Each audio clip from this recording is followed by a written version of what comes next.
Hi friends, it's Tracy from the Financial Freedom Diary, and today we are back to do my paycheck number 2 budget for the month of August. If you're new to my channel, I am a salaried employee. I get paid the last day of the month and the 15th of the month. The last day of the month paycheck is paycheck number 1 for the next month, and my 15th paycheck is my last paycheck for the current month.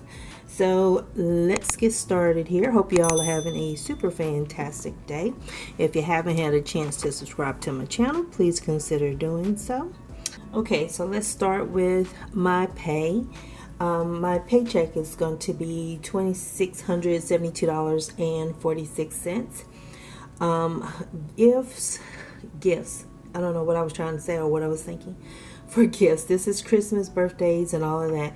I'm going to put in $80.57. And this automatically comes out of my paycheck. It's been coming out for years.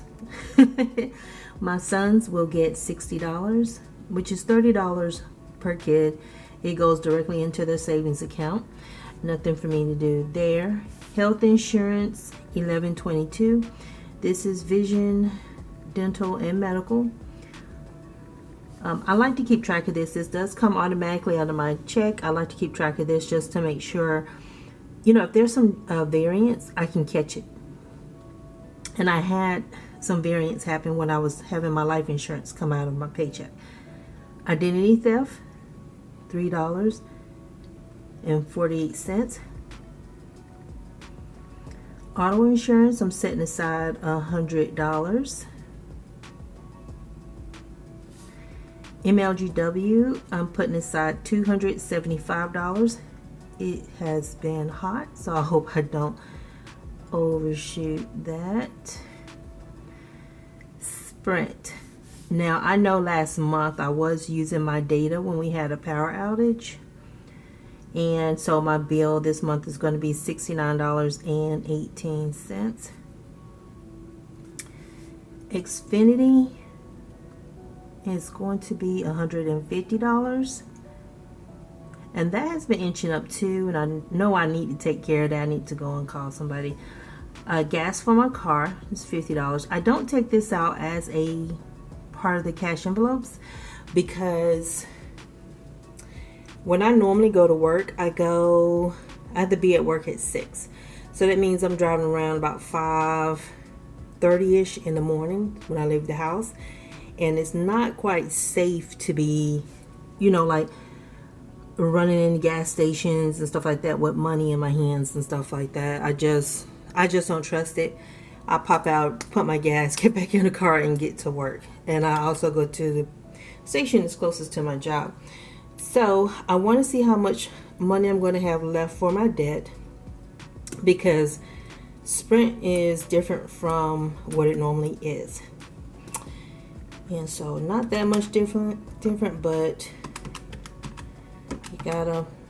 there's an offset when the expenses go up. So $26.72.46, subtract out 80.57, subtract out $60, subtract out 11.22, subtract out $3.48 for my identity theft, subtract out $100 for my auto insurance, subtract out $275 for utilities, Sprint $69.18, Xfinity $150, and gas $50.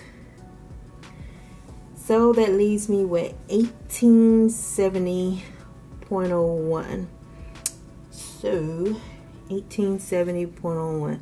Why don't I ever have my post-it notes anywhere nearby? $1873.01.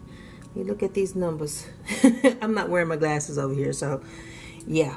I know to finish paying off L17, I need $12.37. Look, I got two. Lord have mercy. Put one of these pens down. Lord, what am I doing? Focus, Tracy. Focus. Ooh. Okay. To pay off L17, I need $1,237.12. I went online and did the math this morning.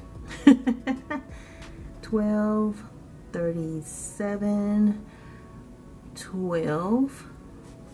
And so I'm going to subtract that out. I swear my neighbor is smoking because I can smell it. Nobody in this house can smell it but me. Did I do that right? And so I have 635. Why is that negative?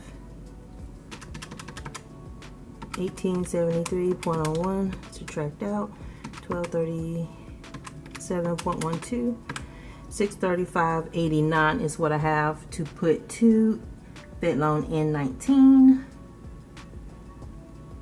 But yeah, my neighbor is smoking and I can smell it in my bedroom. I haven't smelled it in weeks.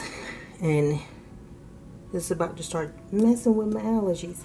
I will be getting YouTube earnings this month. I'm going to set that up on as a separate budget once the number is solidified, or I'm sure the number is solidified, and it'll be separate. I also use a different process. It's still zero based, but I use percentages, and there's only like 3 categories that come out of there. And so let me add up these just to make sure they equal my income. So 0.57 plus 60 plus 11.22 plus 3.48 plus 100 plus 275 plus 69.18 plus 150 plus 50 plus 1237.12 plus 635.89.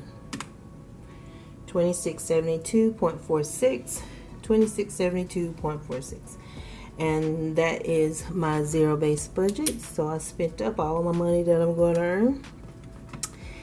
But yeah, out of my paycheck number 2, you don't see any cash envelopes coming out of there. No, very little sinking funds. These were already funds that automatically came out of my account from a very long time ago.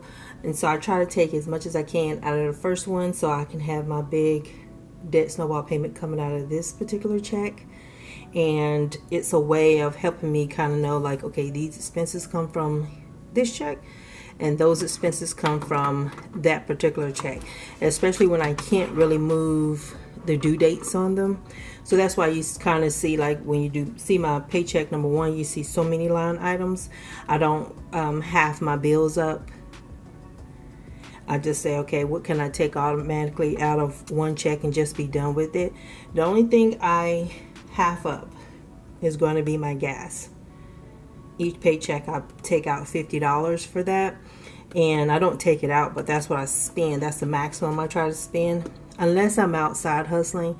And I haven't been doing merchandising any this year, especially since the pandemic started.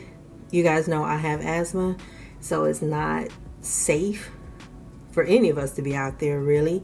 But you know, I'm more in the high risk category, so I try to sit my butt right on down.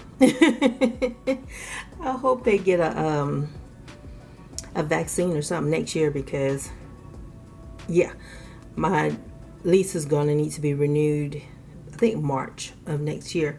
And so that's going to go up, which means that's less that's going to my student loans. And that's another reason why I'm working so hard during this 0% interest time frame to pay off as much of my student loans as I can, because I know everything's going to the principal, because next year that opportunity might not happen, and I know it's guaranteed my rent is going to go up. How much, I don't know, but it is going to go up. So I have to prepare for that, and that means that's going to lessen the amount I can put to that. And you may be saying, well, what about a cost of living increase?